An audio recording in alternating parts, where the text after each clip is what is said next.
Bukod sa larangan ng kagandahan at sports, may pagbamalaki na rin ang mga Pinay maging sa pagkukumpuni ng mga eroplano. Yan sa report ni Willard Cheng.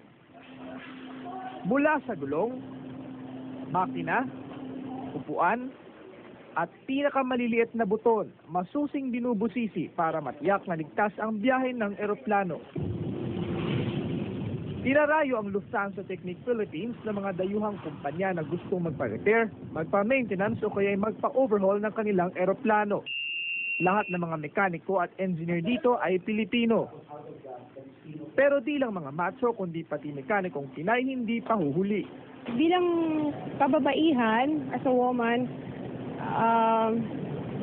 masasabi namin mas pasensyoso kami at saka yung attention namin sa detalye ay sobra. Kung minsan scrutinize mo yung mga bagay-bagay. Kaya naman nagkaroon ng breakthrough ang mga kababaihan dito sa ganitong industry dahil din sa mga ibang kalalakihan na nagbibigay ng break. Nire-recognize nila yung gender equality.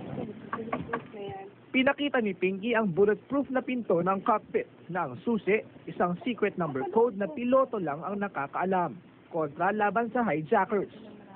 Dito na rin nila pinag-aaralan sa loob kung paano magkumpuni.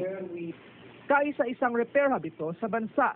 Pang-5 taon na ang operasyon ng LTP na hindi natinag kahit na magulo ang politika sa bansa.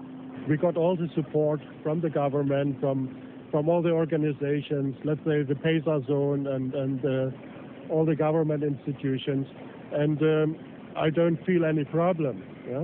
And I really wish the Filipino peoples and the Philippine government further success in the development of this country.